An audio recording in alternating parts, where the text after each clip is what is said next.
Thank you so much. Senator Ford, you wanted to weigh in? Yes, and I just want to say, as we're looking for solutions, I think all we got to do is look at ourselves. We're hearing a lot about all of the different agencies and what all they're doing and they have done and so forth, and there's no disagreement that we probably will give all a passing grade here today. But for solution as it relates to our children, let's look at ourselves. Let's look at where our children first came from. Who they came from? Us. So if they come from us, it means right there, they're a replica of what we are. There are times when we want to talk about how bad children are, and we forget that our children, the first teachers they had is us. We have to stop going to the schools, and we have to stop blaming the teacher for not doing this, not doing that, blaming the system and everything else. And we throw blame every place else except on us. What about our responsibility? Let us hold ourselves accountable. As a result of holding ourselves accountable, we'll also be able to hold our children accountable. So I just simply want to suggest, I mean, it's not a solve all, but certainly we cannot overlook looking within as a solution. Thank you. Thank you. Senator Viola, panelists? While I agree with some of the sentiments, we got to be careful in the discussion referencing parents, because you have situations in which you will never get the parent over to where you want them to be, but you still must deal with the child. So we have to develop best practices to make sure that we deal with the child absent the parent, because you can have a parent that's incarcerated for 40 years. So you ain't have no relationship you could build really right there in terms of that parent mentoring the child. And I have had students whose parent is incarcerated and the next parent is an addict on the street. Now, you can't not educate that child because of their circumstances. So we got to develop internal systems that will be able to serve those type of students. And that is where the after-school programs come in. The homework help after school is a tremendous help for parents that can't help students. But we have to be creative and create simplistic solutions that don't cost a tremendous amount of money. And there are some simplistic solutions. The department wants to spend $600,000 or $800,000 for a literacy program. That money would have been better spent to hire teachers to stay after school and teach those children who don't know how to read by providing one-on-one service. Yes. But we're moving away from that. Okay, thank you. Thank you so much. And right on that best practices, like we do indeed need to look at best practices, and while we're talking about lining communities and whatnot with police, again, we need to do this for the right reasons, to promote public safety and crime prevention, intervention programs, etc. And that's another reason why I would like for us to, as a government and as a community, to look at our practice right now of having police in our schools. Yes, again, we always adapting whatever the mainland does and whatnot, but as we look at it, I don't think that policing in our schools right now is doing what it was intended to or was designed to do. And I really would like for us to take a look at that and revamp it so that it can be what it's supposed to be. It should not be that the police is now taking over for what the school system should be doing and having our youngsters fall into the hands of the criminal justice system. All right? I'm going to take two more panelists, and then I have to go to the, as a matter of fact, let's take a 5 minutes break. I'm told some of the guys that's doing the media stuff too need a break. So we'll take a 5-minute break and we'll come right back. Ms. Moorhead is waiting to come up. We have a young lady in the back and then Mr. Brown. Thank you. We'll take a 5-minute recess.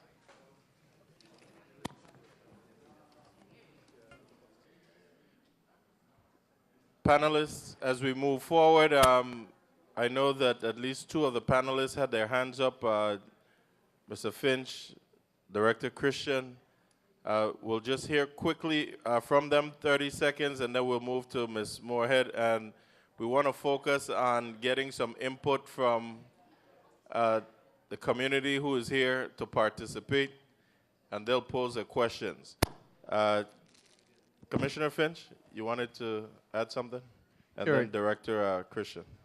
Okay, thank you, Senator. One point I want to add to our discussion, I've been looking at philanthropy in the Virgin Islands for a project that I'm doing, and in particular I've been studying the charitable foundations that donate money to Virgin Islands causes. And I looked at it for the 5 years that we had information of 2009, 2013, the 5 most recent years. And there are basically 18 foundations that are either the person with the money lives in the Virgin Islands or used to live in the Virgin Islands, and they still provide money. A grand total of about $7.3 million given out between those 18 foundations in that 5-year period.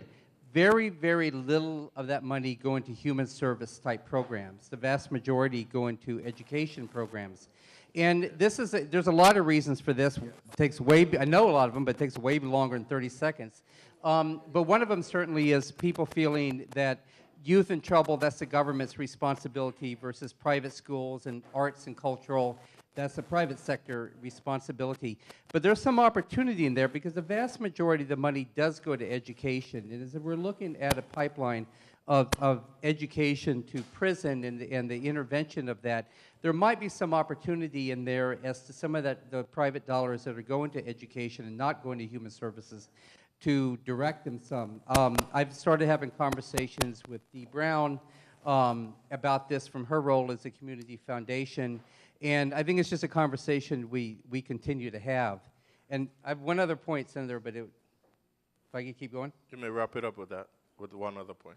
Okay.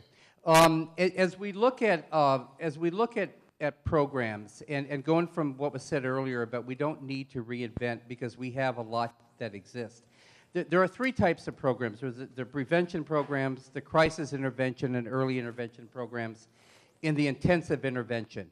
My Brother's Workshop is an example of an intensive intervention programs. But you need all 3. You're never going to have a system that works without all 3 types of programs. We have a lot of programs, and as we're forming the solutions, we need to put all those on a board, on overlapping circles, but look at those, in particular pay attention to where there are gaps. Because I think in some cases it's not so much that we need to reinvent new things as we need to make sure that we eliminate the gaps between them, because it's the gaps where we start to lose people. And I'll stop at that point. Thank you so much, Commissioner.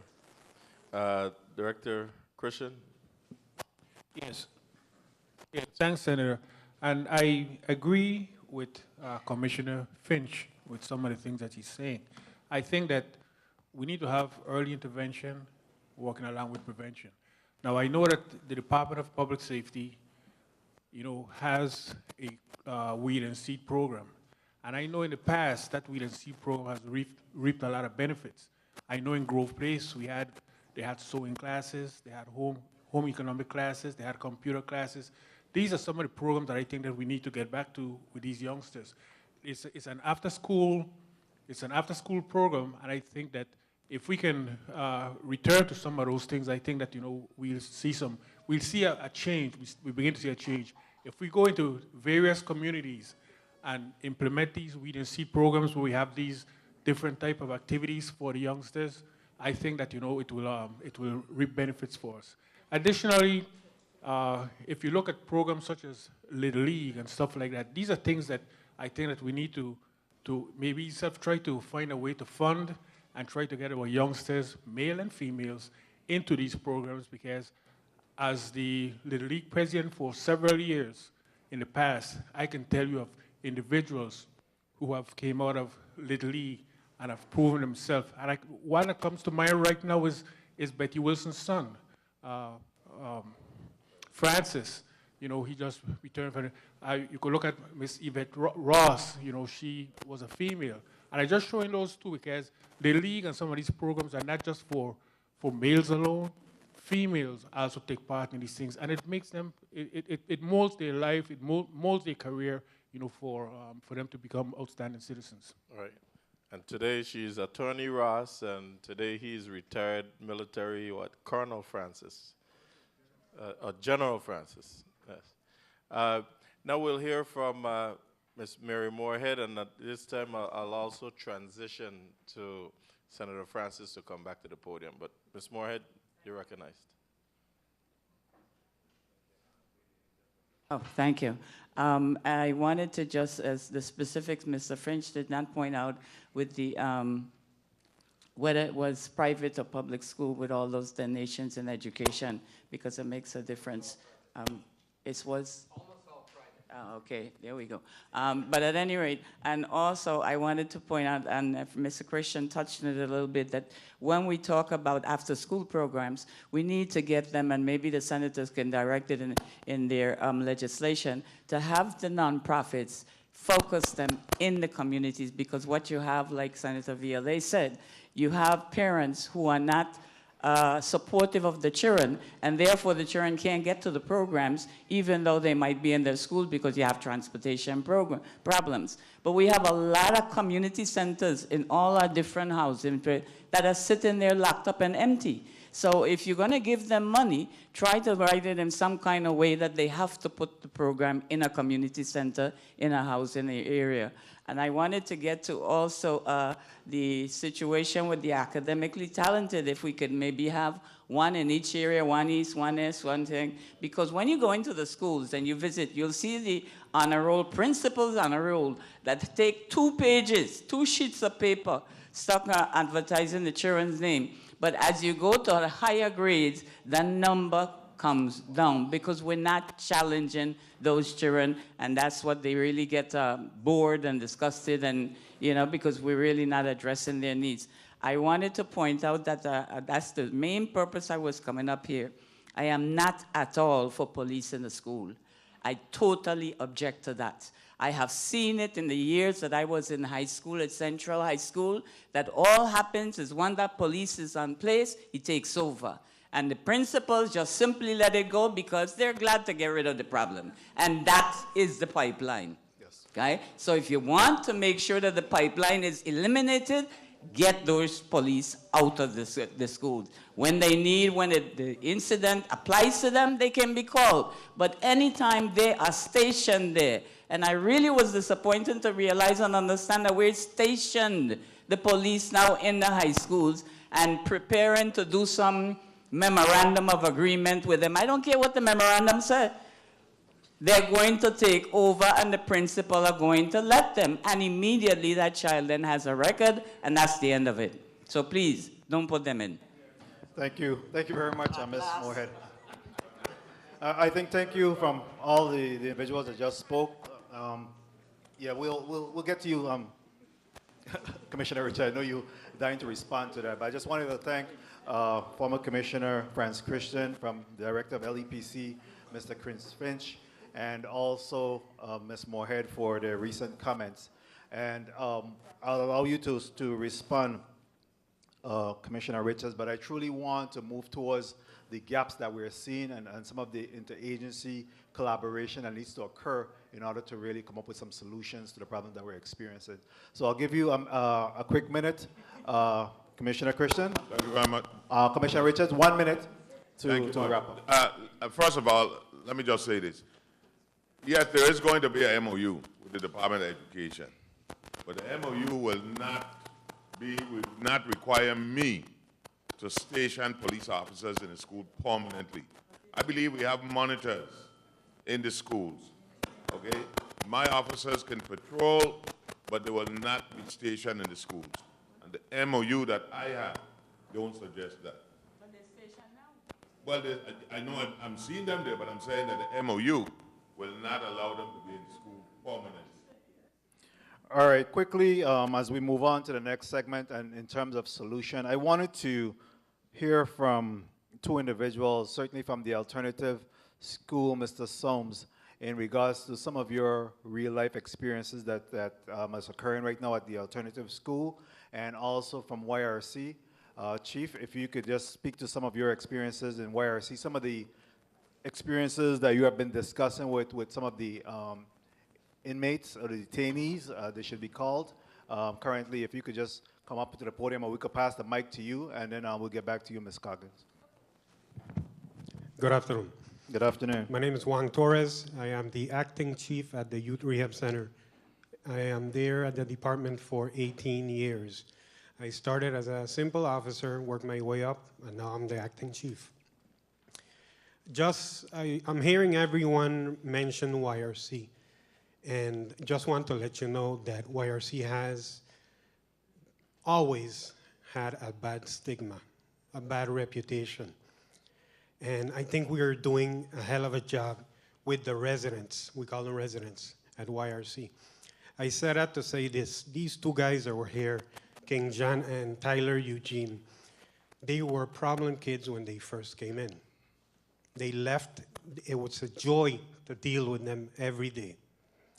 And they left with such a mindset that their first paycheck that they got with my brother's workshop, they called me and asked that they want to donate soap to all the residents.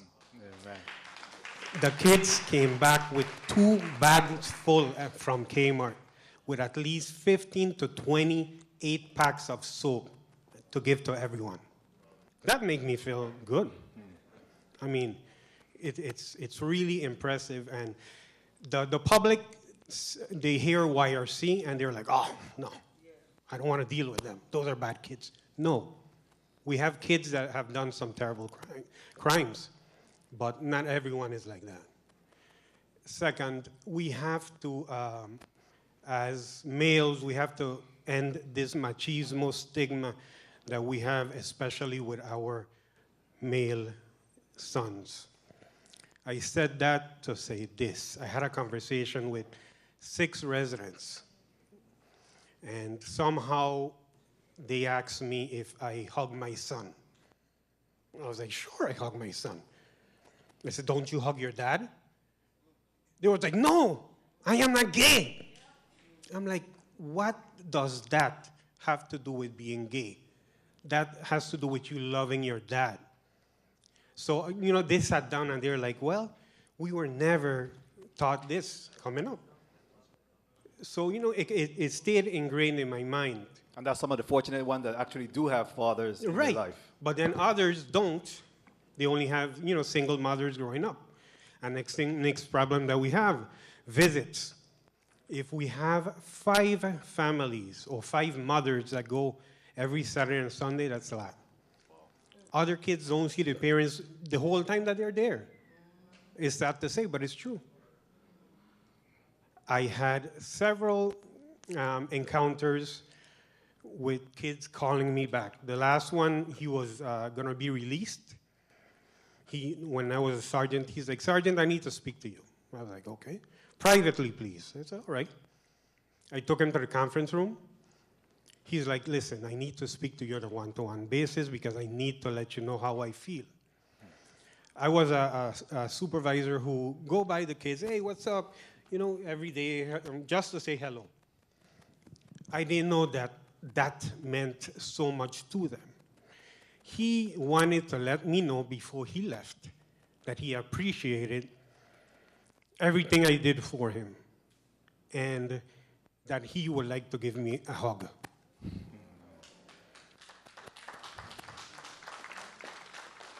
Now, this is his words.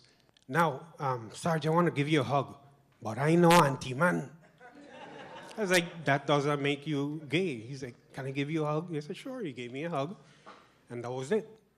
The day after, he went to court, and he was released. Last year, around July, I received a call from Florida. This guy called me to tell me, or thank me, that I was so firm and fair with him. He wants to let me know that he has a job, he's married, and he has 2 kids. Thank you very much, Sarge. That made me feel great. So we have to really show the parents that their input, their contact with the kids, the residents, is very important. So I guess that's what everyone is trying to say here regarding the parents. Thank you.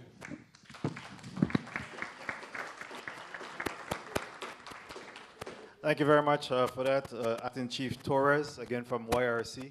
And now we'll hear from Mr. Victor Soames. Good afternoon. My name is Victor Soames, and I am the Director of the Synchro Alternative Education. I am hard-pressed to be here today, and I don't want to speak as necessarily as an adult and Director of Alternative Education, because I spend every day, Saturday and Sunday, working with children. And as I tell people, because we're real in alternative education, we do not work with lilies of the valley. We do not work with the lambs of the plains. We work with some very serious people. And life is very real for them. So I would have, on hindsight, I would have invited my students here today, because it's one thing to sit here in a room full of adults and we talk about this and we talk about that, and they have a very different reality. They have an extremely different reality from everybody in this room. Life is very real for them. I'm going to cite 3 examples. My saddest experience happened on Friday while I was in alternative education. We have a young man who is special needs.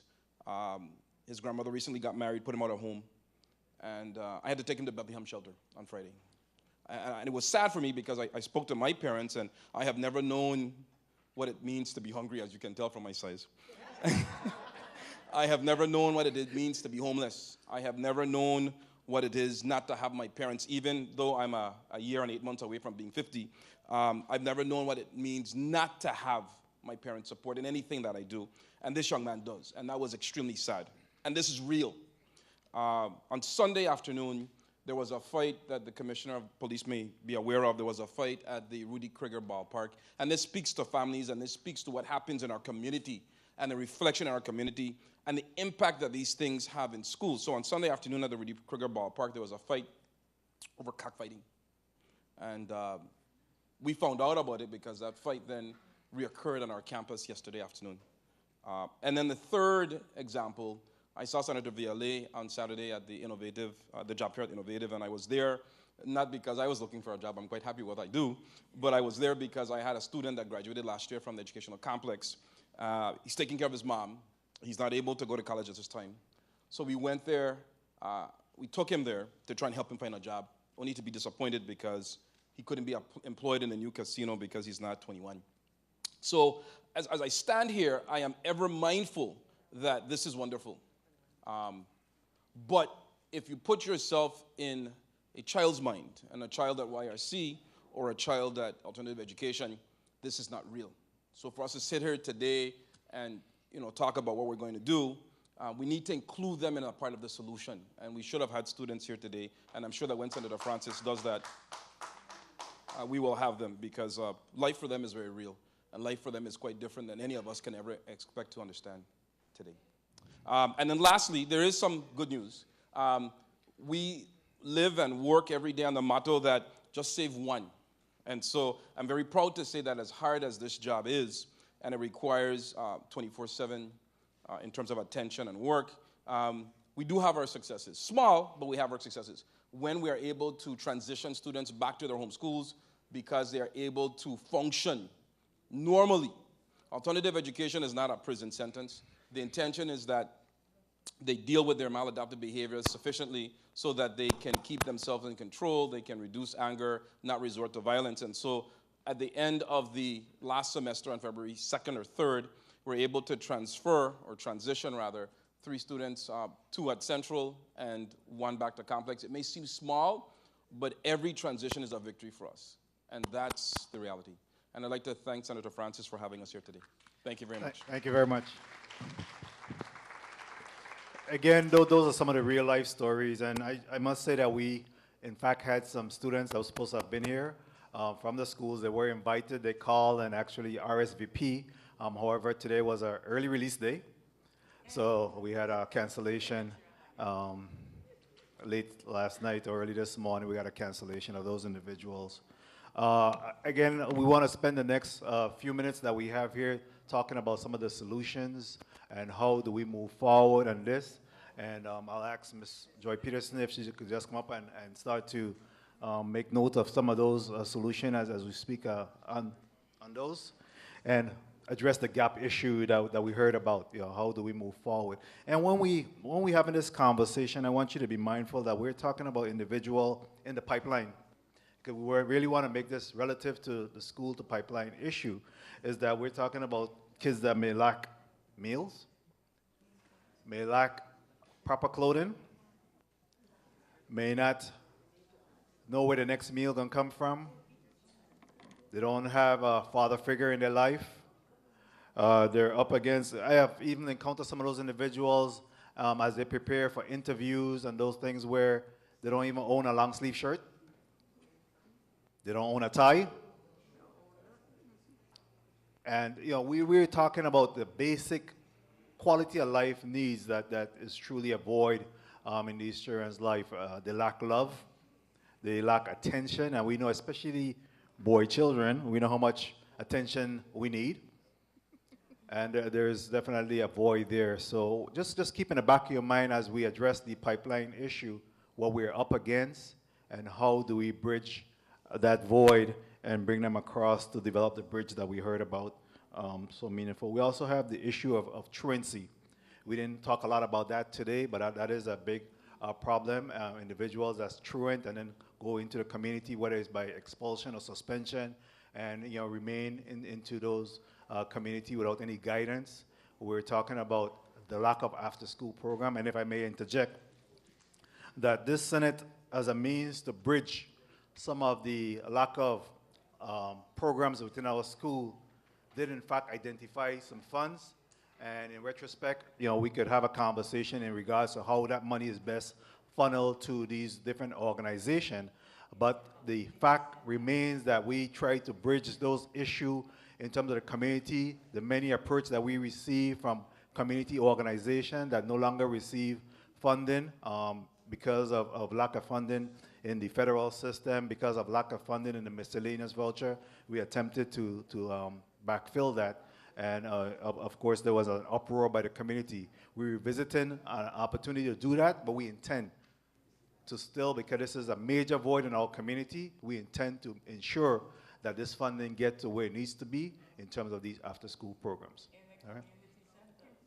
And the community centers and the youngsters that picking up, taking their own vehicles and picking up kids from all over the island and getting them into you know, the baseball field and the basketball gymnasium and all over this community. All right, so your point is well taken, Ms. Moorhead, but we will get that money to them. Ms. Coggins? Okay. Solutions. Okay, thank you. Again, Liz Goggins, Rotary Club of St. Croix. I just, following up on what Chris Finch said, I would like to offer our Peace Table meeting of March 19th. We meet at 2 o'clock at Rotary West to put together that list of early intervention, crisis intervention, and intensive intervention and look at the holes. We normally meet for from about 2 until 5, depending on how long discussion goes. So if everybody is up for that, March 19th, Rotary West, and Chris will get with you and we can work out details and how we gather that information. So I, you know, as I said, I'd like to put that out there, put it in your smartphones. Everybody is invited to all of our Peace Table meetings, and they're always held at Rotary West. Okay? Thank you for that. Sure. Ms. Moorhead? Pardon me? No, our club meets, we're the Thursday noon club, but our meetings, our Rotary Peace Table meetings, the Rotary Peace Table is actually a collaboration of all 4 clubs, and we meet at Rotary West normally the 3rd Saturday of the month. This Saturday, as I mentioned, we're doing a session on being trauma-informed when you're working with at-risk kids or people in general. So everybody's invited to that also, 2 o'clock Saturday. Thank you. Ms. Moorhead?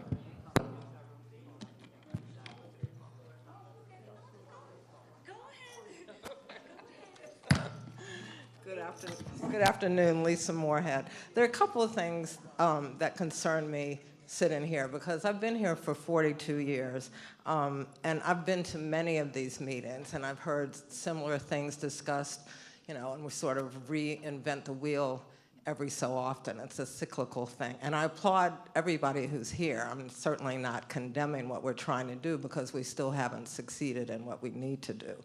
But there are a few things that weren't mentioned. And, you know, I might be taking a step out into the wild, as I always do, but one of the things I'd like the senators to address is our draconian criminal code, which hasn't been revised in, you know, longer than most of you senators have been alive. Just recently, Senator Sanders tried to change the threshold for a felony from $100, which I think that statute might have been written in the 50s or the 60s, and it has, I believe it's through rules, and so it has moved up to $500. But what we were doing by that is, unless a judge would take their discretion and reduce the charge, we're branding our kids as felons for stealing a pair of sneakers. So, you know, that's something I think holistically at some point, and it's a major, as Senator Giddens I'm sure could attest, it's a major effort to try to take one whole title of a code and redo it, but that's something we need to look at. Another thing that wasn't mentioned here was the proliferation of gangs in our society. You know, we talk about violence, and we talk about how our kids need love, they need attention, because otherwise they strive for negative attention.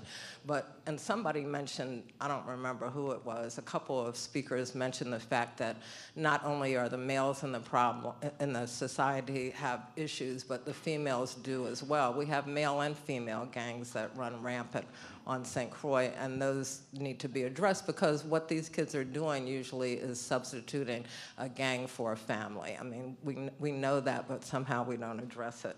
And then the other concern that I have is that there's no real, when I first came here in '73, there was a coalition of a youth, I mean, somebody else will remember the name, I don't, but of youth organizations and umbrella organizations, so everybody knew what everybody else was doing. And I was disturbed today that, you know, everybody sort of had to say what we're doing. I saw, you know, suggestions made of things that have been done before, like targeting a junior high school and following it. That's been done by some organizations. And so we don't talk about or communicate well what services are available amongst us. I mean, not only does the right hand not know what the left hand is doing, sometimes the thumb doesn't know what the forefinger is doing. And so that's another concern that I have, because for instance, in education, there's so much federal dollars available. I have a colleague that has an autistic child, and she made me aware, which, you know, I was totally unaware of, that you can get an autistic child through college for nothing because of federal dollars that are available. But education perhaps isn't doing a good enough job of advertising, and in our different roles in different communities, organizations or whatever, we need to somehow have, I think Liz suggested a clearinghouse, I don't know what you want to call it, but some kind of way as part of the solution, make sure everybody knows what's available, what funding is available, who's doing what, so we don't, with our limited resources, repeat things and overlap things instead of working together collaboratively. Thank you. Thank you very much for your input there. Thank you. Very good points. Again, we talk about the draconian laws that's on the books, and you know, we all have our challenges in getting those through. The proliferation of gangs in our community and community services, and you know, at some point we'll have that discussion further, because the collaboration between agencies, we hear a lot of agencies that's represented here this afternoon on how best to collaborate so that we don't have redundancy. When we put all of these agencies together, we know that there's millions of dollars that's put forth here by all the agencies independently, but how do we collaborate? How does one agency know that does the necessary referrals, and you know, so that we're making sure that our students within the pipeline get the services that they need. Ms. Kahina? Oh, okay. Let's make sure. Hi, good afternoon, everybody. Good afternoon. I always feel like being the youngest in the room. I'm pretty sure I'm the youngest in the room. Okay, I'm cool. Okay, good. Oh, we got someone younger? All right, there we go. Yeah, younger than 23. The school to prison pipeline, AKA the institutional penitentiary complex, has been going on for a very long time. I've been a part of these type of forums and conferences and symposiums since, as you know, since I was a child. My mother, Dr. Chinzira Davis Kahina, I'm here for her as well, who runs the only Virgin Islands Caribbean Cultural Center within the Virgin Islands, and it's right here on St. Croix and St. Thomas. She also runs the Center for Spirituality and Professionalism, which is the center that I work with as well. And as a youth, being one of the youngest youth in the room, and that's why I have my young man here that's gonna come up and speak as well, I always feel like it's very important for you all to hear from who you're supposed to be representing. Because as a young woman of the U.S. Virgin Islands, I founded a program called Live Up, which is living inspired as virtuous, edified, united princesses / princes. I'm one of the youngest Virgin Islanders to have it grant funded for 4 years when I was 16 years of age.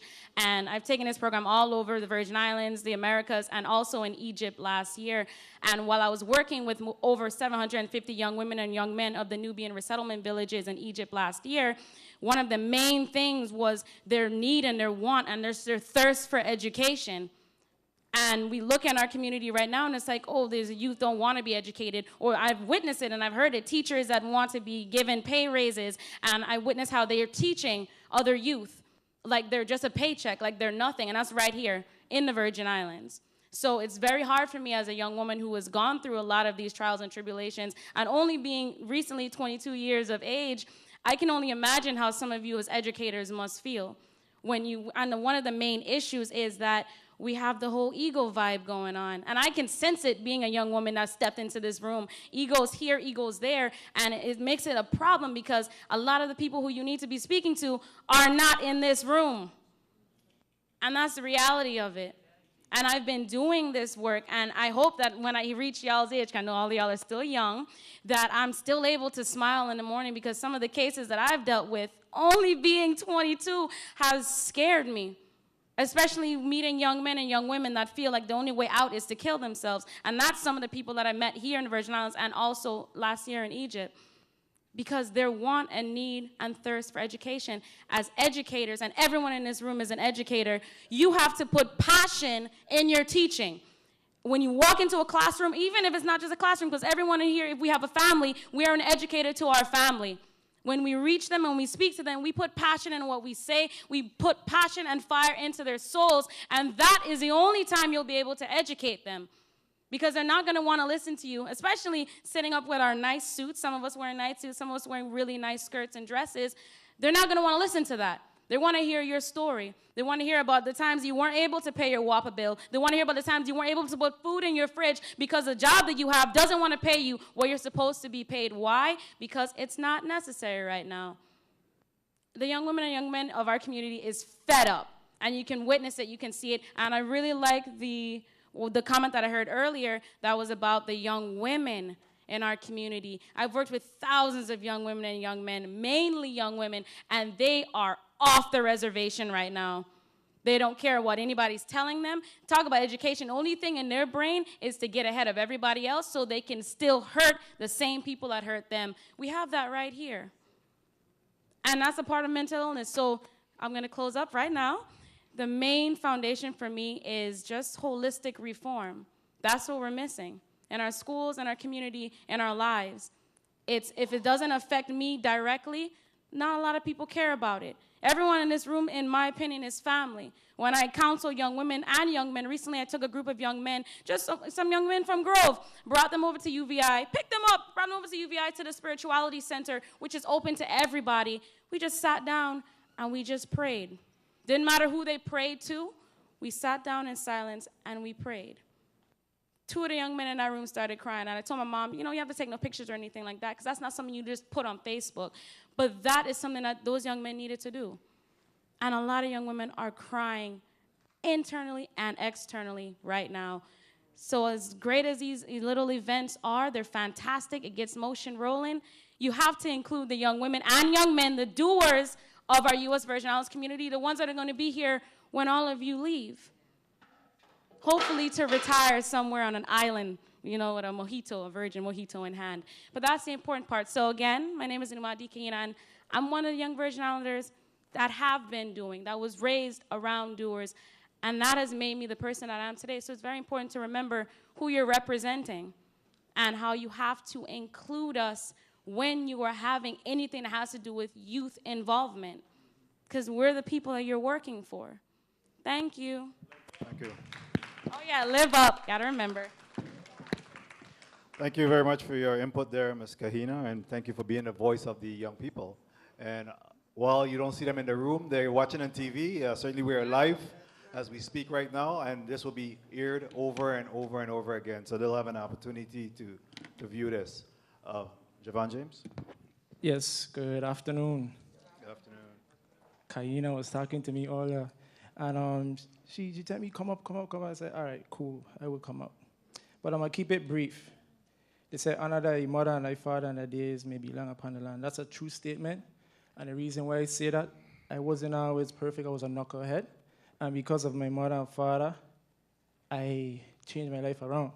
I grew up in a bad neighborhood, and it was the best place to be at the point of my life was down by the little spot where you play basketball. It turned from playing basketball to doing other things and witnessing other things. And then it took my mother embarrassing me every day. Javon, move from down there. And then I finally listened to her. And now that I changed and I did other things with my life, most of those young men are not alive or they're in jail. And then when they see me now dressed up like this, they watch me and they scorn me. But I said all of this to say this. You mentioned two important things, the proactive factors. That is so true. Parents.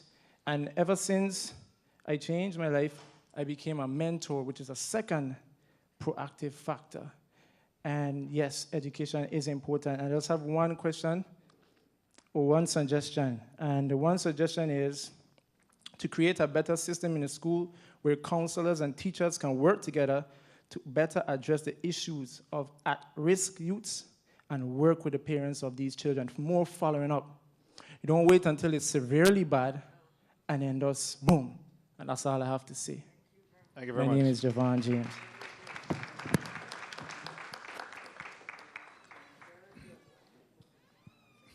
Yeah. All right, I'll hear from Mr. Whitman Brown, and then I wanted to hear from certainly Ms. James in regards to some of our ability to collaborate as agencies. Mr. Brown? Yes, Whitman Brown. I was in St. Martin a few weeks ago, and I saw something there which is, I saw something in St. Martin which I thought I should share with you. Maybe it's something we can look at here in the Virgin Islands. Each school has counselors, but they also have a group of people called care coordinators.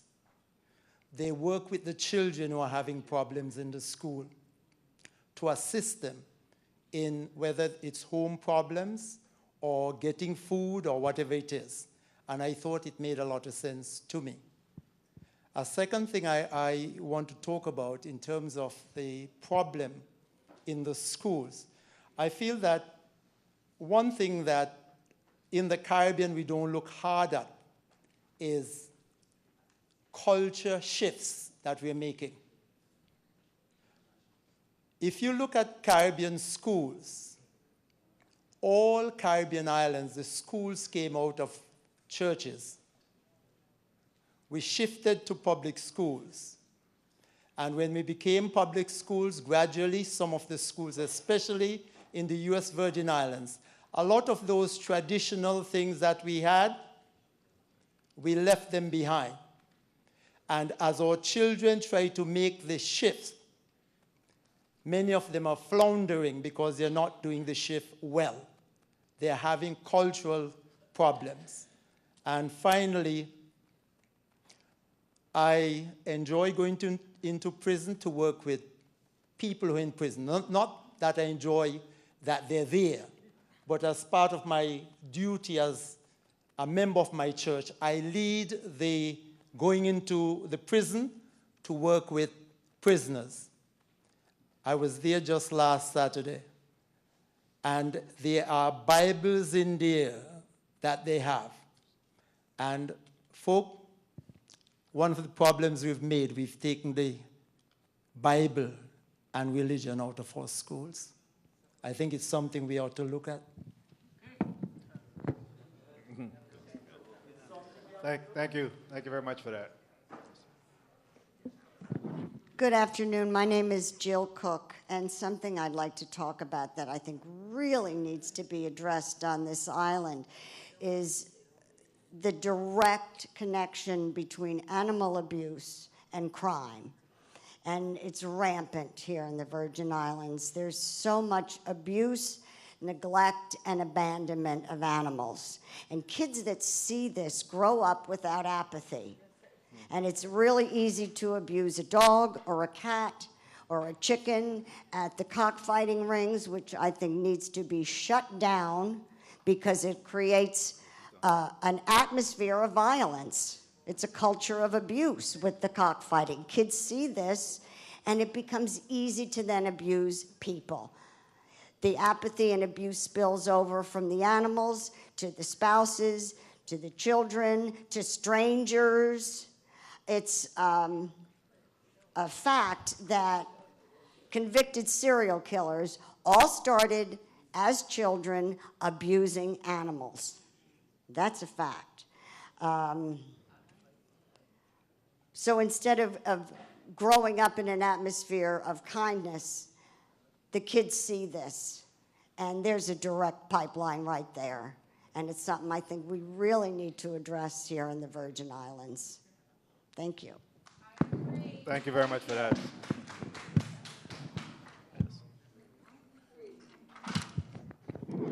Afternoon. Good afternoon. My name is Anthony Stewart, and I've been here in St. Croix for 5 years now. I'm a regular volunteer at Claude Marco every day. That's my job right now.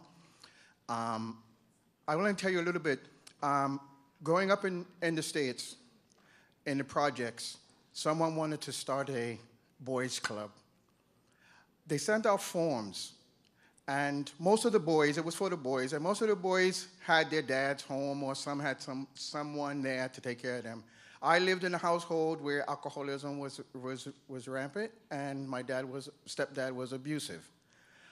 I wanted to be part of this, and at 8 years old, how do you be part of something when someone sends you an application and you had no one that you can turn to? Okay, I empowered myself. Where did this power come from? I always look now at, it's our Heavenly Father who gave me the strength to have been able to read a little enough so that I could fill out partially fill out a form and hand it in. And when I handed it in, the club master said, I'll take care of it for you. Why I'm telling you this? Because I see this all the time. Been in education for 35 years. I'm a retired teacher from the States, everywhere from preschool through high school, and teaching regular classes to physical education, counseling, starting boy groups. What I like to propose here is just put myself out there. Like I say, my name is Anthony Stewart. I've been in education. I have also developed and created programs to help empower young boys and girls, but because of who I am, it's about the young boys. We need to be able to empower our young boys to have a voice. We need to empower our young boys to understand that they have a soul, mind, and a heart. And they need to be able to empower that so that they can move forward and learn and do these things. I'm putting out here now because I understand that there's a lot of agencies here, and I'm wanting to implement this program. I am available anytime. I'm even available to give demonstrations to show you and give you an example of what it is that we can help. This is just part of the puzzle because there's a lot of stuff going on. And this is just another part of the puzzle, how we can help empower our young boys to grow up to be young teenagers and young men and to move forward and to be compatible in this modern world. Because if we don't educate them now, like you say, it's part of the pipeline. Thank you. Thank you very much for that, Mr. Stewart. And thank you for what you do as a retired educator and a volunteer.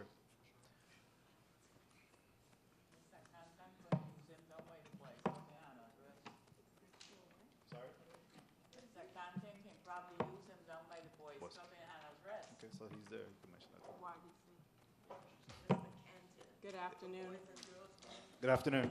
I'm Reverend Kiyama Rahman, and I left early this morning to go over to Government House because the clergy were being convened through the governor's faith-based initiative. Wow. There were over 100 clergy there. I am so sorry that they were not here because they needed to hear the panelists and the presentation from Dr.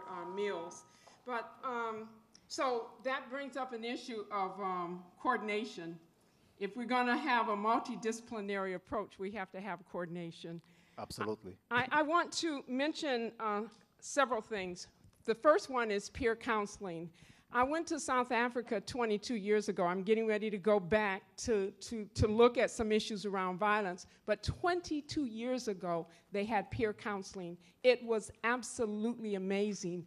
These high school students were being trained. I sat in on a day-long training, and then I saw these peer counselors working with their peers in their high school settings. So I didn't hear anything when I heard programs mentioned. I didn't hear anything about the inclusion of the young people. As the young sister said, they need to be involved, and that's an excellent way to do it. Peer counseling, mediation, all of that. The other piece I want to mention is community policing and restorative justice. The community policing piece, so I've been here about 4 years, and I see the police cars pass through my neighborhood. I live over in Two Brothers Estate, and the windows are now tinted. I don't know if they always were, but I'm part of the neighborhood watch program, so the police officer that came to speak with us, he did explain why the windows are tinted. They have all this nice electronic computer equipment, and so it's light sensitive, so on and so forth. But what it does is it keeps us from being able to see who's in that vehicle, and it keeps us from establishing some rapport. The police counseling in Atlanta, when I was living in Atlanta, police officers were walking the beat. They would walk by my neighborhood, and we would stop and talk. I knew their names. They knew, who comprised my family household, and there was a relationship established. So those police officers in the school, if they were doing community policing, there would be a different relationship. It wouldn't be about, gathering up young folk to send them off, but trying to intervene in a compassionate way, in a way that help me with the wording, in a way that's more productive, okay?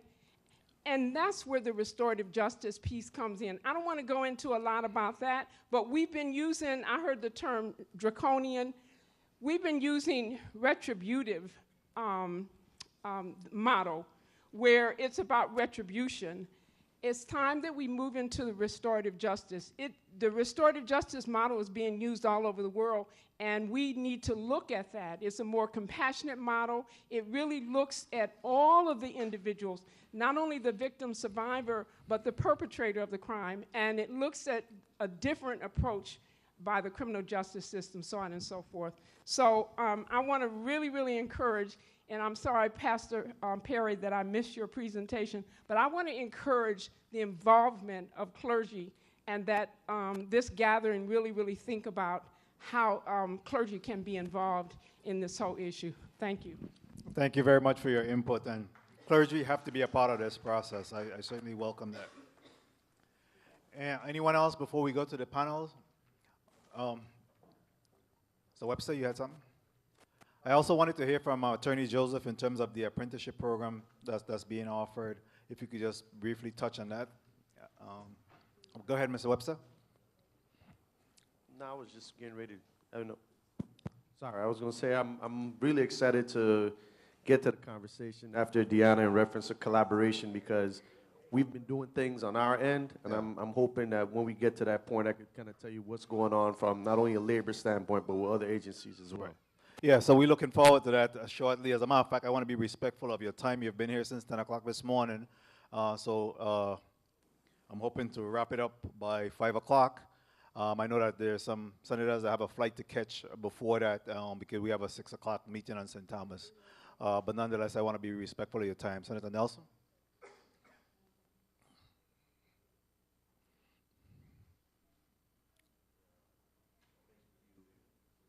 Thank you very much, Mr. Chairman. I was going to ask to be excused because I do have to make arrangement to go catch a flight, but I did want to mention quickly about that hugging thing. As one of my co-workers, a teacher, fellow teacher, male teacher, witnessing me hugging my son, the man, what's wrong with you? You make your son a punk. And I'm like, what are you talking about? He said, what are you doing hugging the man? Them is boys, you don't hug them. My response to him was, if I don't hug him to show him what manly, brotherly father to son love is, then he's going to get confused. And I think that's what's happening, and it is true. My father didn't express those kind of terms to me. I can still tell you today, the first time I remember my father saying those precise words, son, I love you. It was a day I was getting ready to leave for college. I had dropped him off early in the morning. At the time, he was bartending up in Christiansted, and I dropped him off at the wharf. And he told me drop him early, and we had a little 30-minute discussion, and that's when my father told me for the first time those specific words. And I sat there after he left. I sat there in the car bawling for about 45 minutes because I wasn't accustomed to that. And when he showed up at the airport, my mother wondered what was going wrong with me because I started bawling again, and he didn't even say it that time. Because I wasn't accustomed. Okay, so I know that that is absent from our young men. They don't know what brotherly love is, and when you see them so tight in those gangs, it's because they get that brotherly love from the gangs, unfortunately. So it's like do or die for them. So we have to create another environment where they can feel and express that. And quickly, I just want to say, the schools are looking too much like jails. I support protecting the borders of the schools, but when you start to put the bars right up there, that does something to the psyche. If you don't believe me, try it with your animals and see what happens. You cage that animal, when you open that gate, all over the place. That's exactly what our children are doing. And another point is our counselors are so overburdened. Okay, there's shortage that I believe many students are being inappropriately diagnosed and labeled. And we have to be careful about that. I saw something about targeting, but we got to be very careful because sometimes it's not really that the child is bad, but that's just the quickest, easiest way to get the child out of your classroom, out of your way, put them in some other course. And we got to be honest about that. And it was mentioned earlier, it's not everybody teaching these days love teaching. I was in the teaching profession, and I saw many instances when I wanted to go in there and just yank that teacher out my darn self. Too many people look at it as just a job. That's the same thing we have with policing, by the way. You can't just take these certain positions as just a job. Something in your heart have to want to do it. That's just the bottom line. And lastly, Mr. Chair, last thing I want to say is that I mentioned about the wrong labeling. We talk about reducing incarceration, and I like that idea. And the advocacy. I think we need to do more of supporting young people as opposed to suppressing them. Young people are creative. They still have the creative juices flowing. Too many times we as older folks, all we do is suppress the ideas. Oh, I want to do this. Oh, don't do that. I want to, oh, don't do that. Oh. Guess what? After a while, they don't come to you anymore. They go talk to somebody else who's more willing to at least listen them out. Okay, so let's still be youthful in our mind and in our approaches. Even when we don't feel like it anymore, let's at least listen to the young people and see how we could help them at least accomplish some of the things they want to do. And with that, I want to beg your pardon and ask to be excused. I think this is a fruitful discussion, and I think the idea of collaborating with the various organizations, we can help each other get along the way, okay? So thank you very much. Congratulations on holding this, Mr. Chairman. Thank you very much, Senator, for your input as well. Thank you. Safe trip. And Senator Nelson was the very first senator that joined the Youth Apprenticeship Program, and the minor is still in his office. Senator Francis has a minor in his office. Senator VLA has a minor. Almost every senator has a minor in their office. And It's been very helpful. What has started is when the judge gives a minor community service hours, he works in different places. We have 35 different areas that they can work, senators and delegates' office and several businesses like auto body, where they can get training and mentorship. And so my supervisor, Deputy Public Defender O'Brien, mentioned it earlier, and he can tell you more about the program. But I can just say shortly, it started when I would ask the young people, what do you want to do when you grow up? What's your plan? And they would say, I don't know, I never thought of it, which I thought was very sad, to never have thought about what you plan to do. And so by the Youth Apprenticeship Program, they can work in different places, find an area that they're good at, that they like. They can get training, mentorship. If any problem happens, for example, we had an issue where a young person was disrespectful to his grandmother. He was working in Senator Francis' office, got a call from Human Services. Senator Francis, your minor is being disrespectful. He was able to speak to him. Never had a problem again. We work together. I even work with my brother's workshop. When I have a minor that has never worked before, anyone between the ages of 16 and 24, I ask him, you ever worked? Never had a job before. I don't know what to do. I have my application right there on my desk. Pull it out, my brother's workshop. If I ever win the lottery, my brother's workshop is going to get $1 million. So I guess that's all I wanted to say about it, and any more about the program. Can you just put your name on the record? Like, Okay, we it's televise. Amelia Joseph. I'm an attorney with the Public Defender's Office. Yes. And Attorney Hannibal O'Brien can tell you more about the Youth Apprenticeship Program. Thank you. Thank you very much. Thank you. Thank you for what you do. I also want to recognize Bureau of Corrections Director, Director Rick Mulgrave. All right, Deanna, it's time for discussion in terms of collaboration. Again, I want to be mindful of your time. I appreciate the fact that you have stuck it out with us all day, but I also want to respect your time and move towards wrap up. And again, we're talking about solution, and if we can make that connection to the school to prison pipeline. So as the St. Croix Foundation for Community Development, first and foremost, we not only work very closely with a number of public sector agencies, but we also serve as a fiscal umbrella for over, I think, upwards of 50 small nonprofits and community initiatives. Over the years, it's been over 200 initiatives that have lived underneath and thrived underneath our umbrella. And so for us, collaboration comes very naturally. Doesn't always come naturally for some of our public sector partners. And we hope that as we get more and more clear in terms of our vision for the future, that we are, number one, looking at the assets that we already have existing. There's so many organizations that are already on the ground doing some great things. We had, like I said, a board session this weekend, and we invited 4 of our partners to sit down and talk to our board about the work that they're doing, and the amount of sharing that went on just between our partners who didn't know what the other was doing was sort of a cue to us. And one of the recommendations that our facilitator presented was that we have these U.S.V.I chats where we create environments where our organizations, nonprofit organizations, are sharing what they're doing beyond just cataloging the organizations, really having deep conversations about the work that's being done.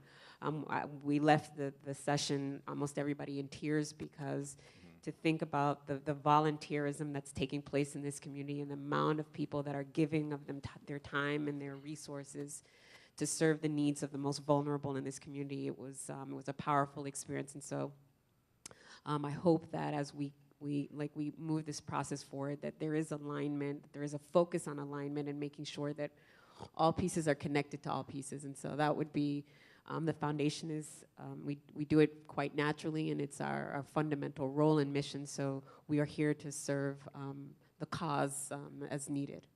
In terms of the collection of data, where do you believe that that should be best handled in terms of a clearinghouse of where data is collected and harnessed and analyzed? So so the reason that we started the whole policy mapping process that we undertook 3 years ago was because we were struggling to really understand the issues that we were addressing, particularly around public education.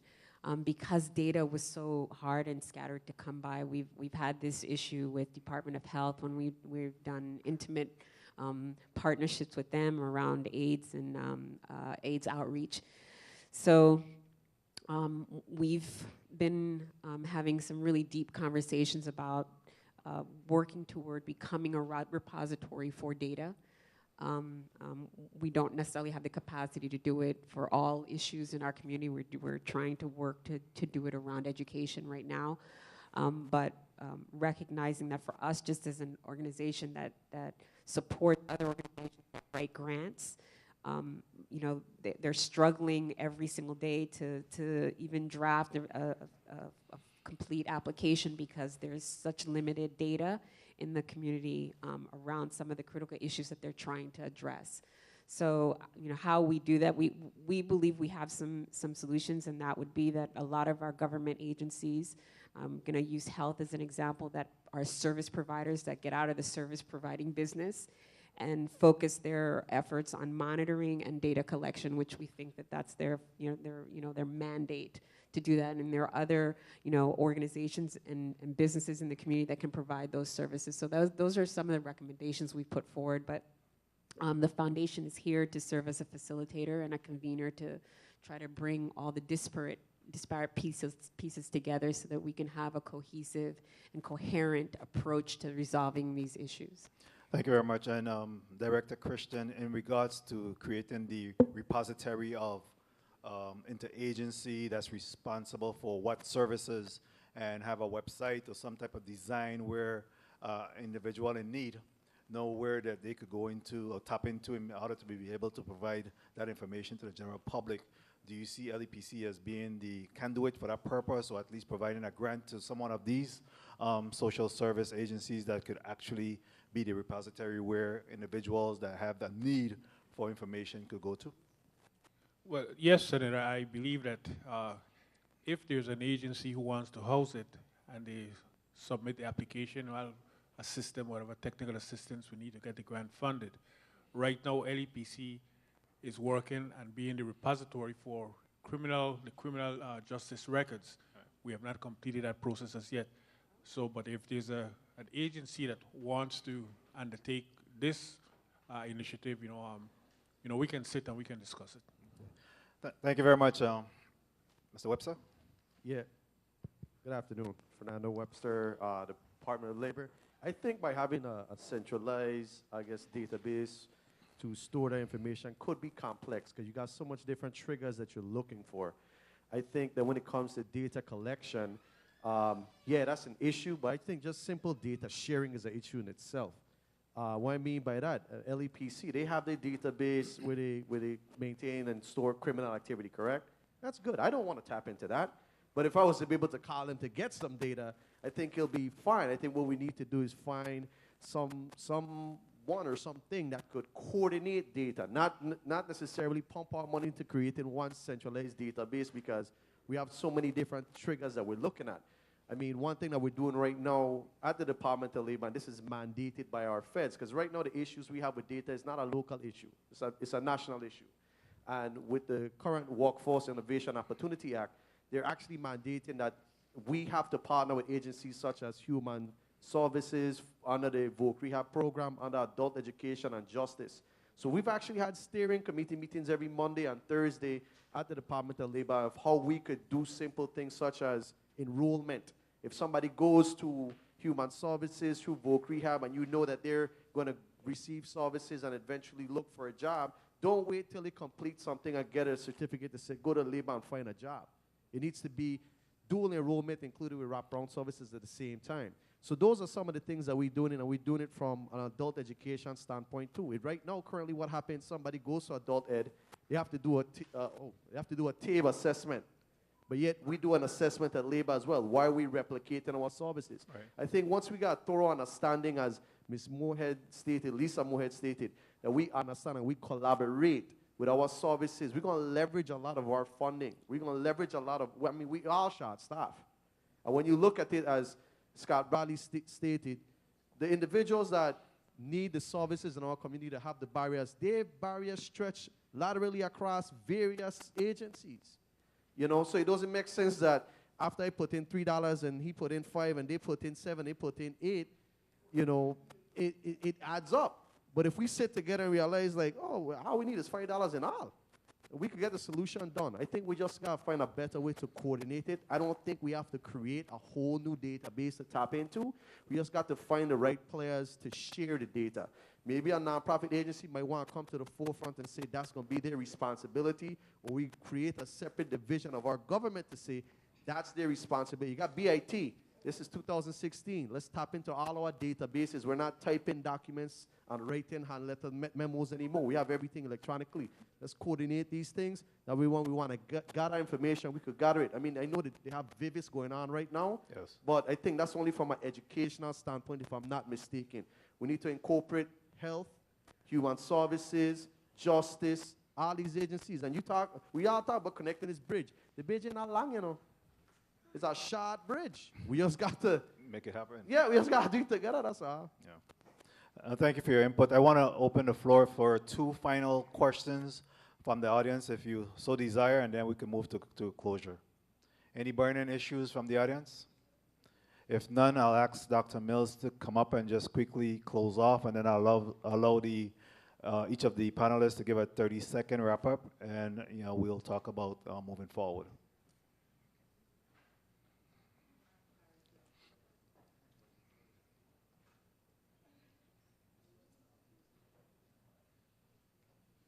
Ladies and gentlemen, you really hung in there today. Thank you so much for coming, for being engaged, for staying engaged, for being actively involved with this amazing process. You know, I have been thinking so much about this. I've been praying and just hoping and wishing that so much would come out of the work that we did here today. And at the end of it, I feel amazing. I feel absolutely incredible about the work that we did here today. And I'm really optimistic that out of this, we're going to be able to move forward with some great new partnerships, great initiatives, and new collaborations. I'm, again, grateful and honored that I was able to be part of this and share some information. And I am very thankful to Senator Francis and his colleagues. What an awesome team. What is it? Team Forward Focus?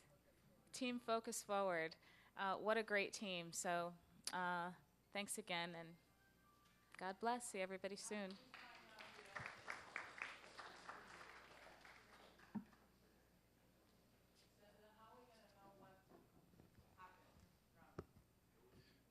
Senator Francis will tell you that in his closing. At this time, I'll start with Attorney Pontine from the Office of the Attorney General to give our 30-second closeout. And this time, there'll be no abuse of the chair. 30 seconds, please. Certainly no abuse from the chair. On a daily and weekly basis, Department of Justice, Territorial Public Defender's Office, Health, Human Services, Education, we all work on specific cases, but that's because they came to court in the first place. When you reach the court, it means that there has been a certain level of failures before. What I think needs to come from this hearing is, A, that we do not committee everything to death. As I've seen before, you set up a committee and then 2 months later there's another committee. But I'd like us to just take one small step and go forward, try something so we can move ahead. Thank you, Assistant Attorney General. Director Christian, I know I did say 30 seconds. I mean, we won't be flexible, but just let's keep it. It's not going to be that Okay, hard. okay, Senator, thank you. You know, again, you know, LEPC is slated as the state administrative agency for the government. We administer, manage, and issue federal monies to law enforcement entities, nonprofit organization, and faith-based organization. We will continue to assist these agencies as long as they can meet the criteria that is required for them to get funding. I'm really happy to have been here this afternoon. I think that the team for Senator Francis put on a tremendous display of what needs to be done and what can be done. And my agency, LEPC, stands ready and willing to assist in any way that we can. I think that I'm probably going to be the most liked person in here because I'm the one that's basically giving all the money, you know. So, I appreciate being here, and thanks for being a part of this. Thanks for letting me be a part of this forum. Thank you. We give our monies too, but unfortunately we get accused of all kinds of stuff. Ms. James? Good afternoon. I want to thank Senator Francis for the invitation to be a part of today's session. The foundation is going to remain focused and committed on the issue. The word that we're using around our team is social transformation, and it takes time, it takes focus, and it takes discipline. And we're doing it. We're looking at international models. We're no longer just looking at national models for how we reform our educational system, and hopeful that the process will be one of real deep systemic change throughout our community, not just in education, but in all the other social and economic areas of our community that are impacted by education. Thank you, Ms. James. Department of Human Services, Ms. Hector. Yes, on behalf of the Department of Human Services, I just want to let you know that we do serve a population from cradle to the grave, through 84 different programs. I know that our department collaborates with many different government agencies as well as nonprofit organizations. I know on behalf of Commissioner Flood, she's in the process of revamping our prevention programs and working towards helping our youths within the community. And with that being said, of course, we'll be looking for funding. Thank you. Where did that came from? From the cradle to the grave? You don't know. Commissioner Finch. Good afternoon again, Senator Francis. I want to thank you for the invitation and for hosting this. I want to quickly recognize the members of the My Brothers Workshop Steering Committee, and if you come to one of our meetings, you're on the steering committee. But starting with Senator Francis, who's the vice chairman, Fernando Webster, Linnea Hector, Joy Peterson, Amelia Joseph, Lisa Moorhead, and I hope I'm not forgetting anybody who's still here, and you, of course, heard from Scott Bradley and John Smith Jr. earlier. As a closing comment, when you throw a bunch of squares of material on a bed, it does not equal a quilt. It's only a quilt when you sew it together in a pattern. I believe that those squares programs, we have an awful lot of them. We may have as much as we need. It's just a matter of putting things together to make sure we don't lose people in the gaps. It's difficult, but it might be easier than we think.